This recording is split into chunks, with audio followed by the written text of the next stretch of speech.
I'm not afraid.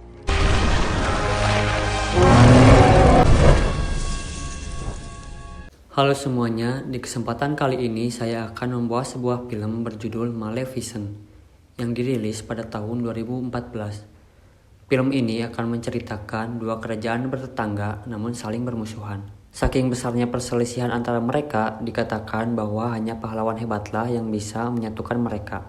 Nah, tak perlu banyak basa-basi, mari kita masuk ke alur ceritanya. Dikisahkan ada dua kerajaan bertetangga namun saling bermusuhan. Yang pertama, kerajaan yang berisi manusia, dipimpin oleh seorang raja yang sombong dan juga serakah atas kekayaan kerajaan tetangganya, yaitu Morse, negeri yang indah dan dipenuhi oleh makhluk aneh, di mana mereka tidak butuh seorang ratu ataupun raja. Di negeri Morse ada seorang gadis bernama Maleficent, yang juga adalah seorang peri. Dia adalah pelindung bagi warga Morse.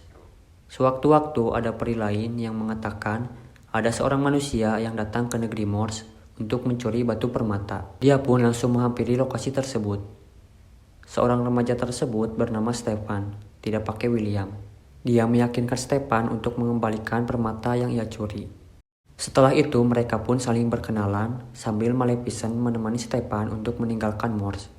Stefan yang berjanji untuk kembali lagi mencoba diperingati oleh Maleficent bahwa Morse bukan tempat yang aman untuk manusia. Tapi Maleficent yang luluh akhirnya mempersilahkan Stefan untuk bertemu dia lagi sewaktu-waktu. Saat mereka berjabat tangan, terlihat tangan Maleficent yang kesakitan karena cincin yang digunakan Stefan, karena besi itu anti peri. Stefan pun langsung membuang cincin tersebut. Semenjak itulah Maleficent jatuh cinta pada Stefan. Mereka juga jadi sering berjumpa dan menghabiskan waktu bersama. Persahabatan mereka seperti menghapuskan pertikaian negeri manusia dan negeri Morse. Mereka juga jadi saling mencintai sampai umur mereka 16 tahun. Pada hari itu, Stefan memberikan sebuah hadiah berupa ciuman cinta sejati ke Maleficent. Bertahun-tahun berjalan, Stefan makin gila akan kekuasaan di kerajaan manusia. Sementara Maleficent menjadi peri pelindung terkuat di Morse.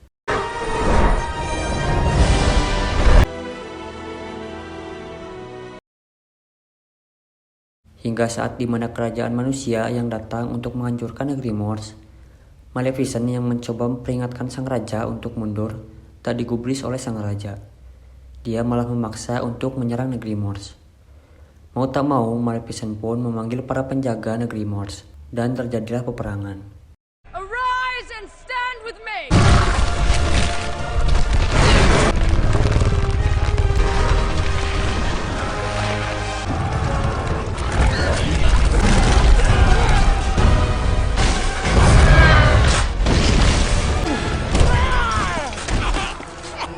Singkat cerita, kerajaan manusia bisa dipukul mundur oleh Maleficent dan para pasukan penjaga. Raja yang sekarat begitu terpukul dengan kekalahan itu. Dia pun memberi pesan apabila ada yang bisa membunuh Maleficent, maka orang tersebut akan menjadi raja selanjutnya. Stefan yang sudah haus akan kekuasaan sangat tertarik dengan tawaran itu. Ia pun langsung datang ke negeri Morse dan menemui Maleficent. Maleficent yang langsung luluh kembali mempercayai Stefan. Hingga Maleficent yang terlihat lelah diberi sebuah minuman yang sudah dicampur oleh obat bius, yang membuat Maleficent tertidur pulas. Dan di saat itulah Stefan mencoba membunuh Maleficent. Namun karena Stefan ragu, ia memutuskan hanya memotong sayap Maleficent. Di saat Maleficent terbangun, begitu syoknya ia karena menyadari sayapnya telah dicuri. Dia begitu sedih, kecewa, dan marah. Di sisi lain, Stefan yang membawa sayap Maleficent ke hadapan sang raja membuat Stefan dinobatkan sebagai penerus sang raja. Maleficent begitu sangat terpukul dan membuatnya menjadi menyendiri di sebuah kastil tua untuk beberapa saat. Singkat cerita, di sebuah ladang, Maleficent melihat sebuah gagak yang ditangkap oleh manusia. Dia pun merubah gagak tersebut menjadi manusia. Karena hutang budi, alhasil gagak yang bernama Diapal tersebut mau mengabdikan hidupnya untuk Maleficent.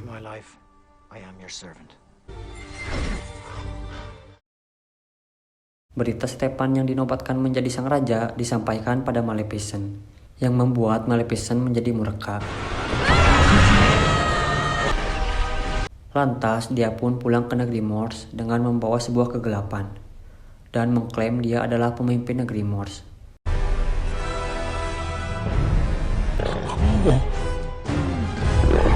Lama waktu berjalan, berita tentang kelahiran anak sang raja yang didengar oleh Diapal langsung disampaikan ke Maleficent.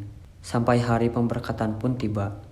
Di sana begitu ramai dan penuh kebahagiaan di kerajaan tersebut. 3 peri juga hadir di sana dan memberi sebuah hadiah ke anak sang raja berupa kebahagiaan dan kecantikan. Di waktu yang sama hadir pula Maleficent. Di sana Maleficent memberi sebuah kutukan yang berisi anak tersebut tetap akan tumbuh dengan kebahagiaan dan kecantikan. Tapi sebelum matahari terbenam, saat ulang tahun ke-16, anak ini akan menusukkan jarinya dengan jarum alat pintal dan akan tertidur pula seperti mati. Dan dikarenakan sang raja yang memohon ampun, Maleficent membuat sebuah toleransi.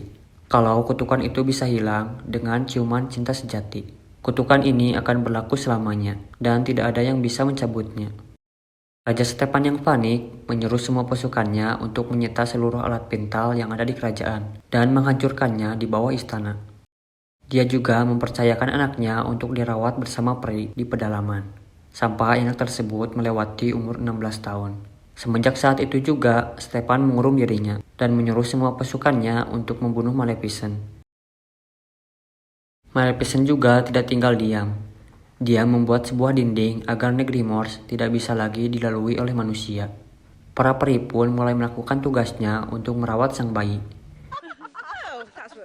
Dikarenakan para peri yang tak bisa merawat bayi, hal itu membuat Maleficent tersentuh dan menyuruh Diapal untuk memberi makanan serta menidurkan sang bayi.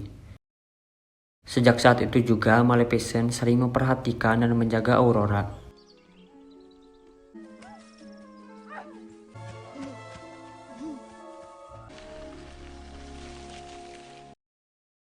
Di sini terlihat seperti Maleficent mencintai Aurora seperti anaknya sendiri. Waktu demi waktu dilalui oleh Aurora sampai ia sudah mau berumur 16 tahun. Aurora did grow in grace. Aurora pun penasaran dengan apa yang ada di balik dinding itu.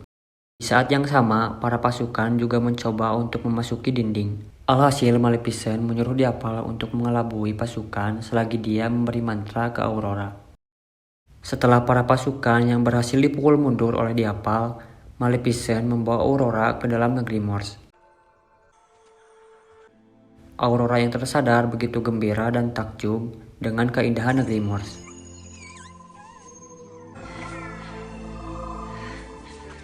Di sana ia juga menyadari kehadiran Maleficent. Aurora pun menyuruh Maleficent untuk keluar. Di luar perkiraan, Aurora malah mengenali Maleficent sebagai sosok ibu peri pelindungnya yang selalu menjaga dia selama hidupnya. Melihat kegembiraan Aurora, Maleficent langsung memberi mantra kembali dan membawa Aurora pulang ke rumahnya.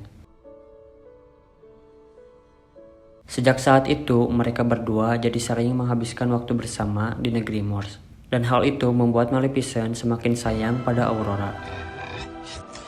Hingga tiba pada suatu malam, Maleficent yang menyesal pada kutukan yang diberi pada Aurora mencoba menghapuskan kutukan itu. Tapi sayang, ternyata kutukan itu tak bisa dicabut oleh Maleficent sendiri. Dan hanya dengan ciuman cinta sejatilah yang bisa menghapuskan kutukan tersebut. Sewaktu-waktu Aurora menanyakan kenapa Maleficent tidak mempunyai sayap seperti peri lainnya. Maleficent pun berkata, kalau sayapnya telah dicuri oleh seseorang. Di sisi lain, Stepan yang makin depresi semakin mempersiapkan diri untuk menangkap Maleficent. Maleficent yang diliputi oleh rasa penyesalan mencoba mengajak Aurora untuk tinggal di negeri Morse. Aurora pun sangat gembira, lantas ia pun pergi untuk meminta izin kepada penjaganya di rumah.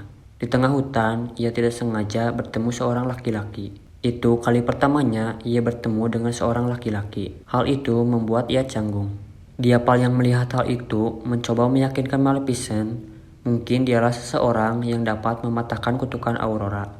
Namun Maleficent yang tidak percaya dengan cinta sejati karena pernah dikecewakan oleh Stepan, tetap bersikeras bahwa cinta sejati itu tidak ada.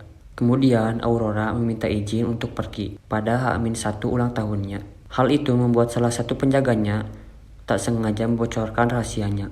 Aurora yang sudah tahu semuanya langsung menemui Maleficent. Di sana ia begitu kecewa dengan Maleficent karena tidak pernah memberitahu rahasianya.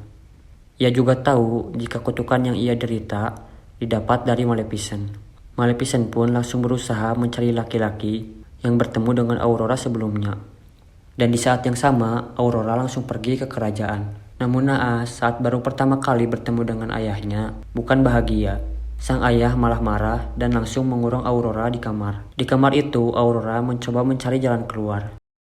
Maleficent yang sudah bertemu dengan orang yang ia cari langsung membawanya ke kerajaan secepat mungkin. Di sisi lain, Aurora seperti dituntut untuk memasuki ruang bawah tanah yang dipenuhi oleh alat pintal. Ia pun langsung menusukkan jarinya ke alat pintal tersebut, yang membuat kutukan itu benar-benar terjadi. Maleficent yang sadar kutukannya telah terjadi, segera menyelinap masuk ke kerajaan. Ia juga tidak menghiraukan keselamatan dirinya. Singkat cerita, Maleficent yang sudah di depan kamar Aurora langsung menyadarkan laki-laki itu. Ketiga peri yang membuka pintu juga langsung mengira bahwa orang ini adalah cinta sejatinya Aurora. Mereka pun langsung menyuruh laki-laki ini untuk mencium Aurora. Benar saja, tidak terjadi apa-apa dengannya. Para peri yang sedih langsung mengusir laki-laki itu keluar ruangan. Maleficent yang juga sudah mengintai di dalam begitu sedih dan kecewa atas dirinya. Di sana ia begitu menyesali kesalahannya di depan Aurora dan berjanji akan menjaga Aurora di sisa hidupnya. Dan ternyata Aurora tersadar, yang berarti kutukan itu sudah terpatahkan. Maleficent mencoba untuk membawa Aurora keluar dari kerajaan. Ternyata sudah ada jebakan yang menanti Maleficent. Ia mencoba melawan dengan merubah diapal menjadi seekor naga. Awalnya keadaan bisa berbalik, tapi saking banyaknya pasukan membuat diapal juga terpojok. Maleficent juga menyuruh Aurora untuk menyelamatkan diri. Aurora lari ke sebuah ruangan. Ternyata di situ terdapat sayap milik Maleficent. Ia pun mencoba membebaskan sayap itu. Di sisi lain, Maleficent yang sudah terpojok oleh Stefan tiba-tiba mendapatkan sayapnya kembali. Maleficent pun langsung pergi menyelamatkan diapal dan pergi menyelamatkan diri. Tak disangka Stefan mampu mengikatnya, yang membuat Stefan terbawa terbang bersamanya. Maleficent di sana sudah memperingatkan Stefan untuk tidak melawan. Namun di saat Maleficent akan pergi, Stefan masih saja melawan. Dan hal itu membuat dirinya terjatuh dan tewas. Waktu berlalu, setelah kejadian itu, Maleficent meruntuhkan dinding yang ia bangun. Negeri Morse pun kembali ceria seperti dulu. Dan Maleficent menobatkan Aurora menjadi seorang ratu di Morse. Kemudian film pun selesai.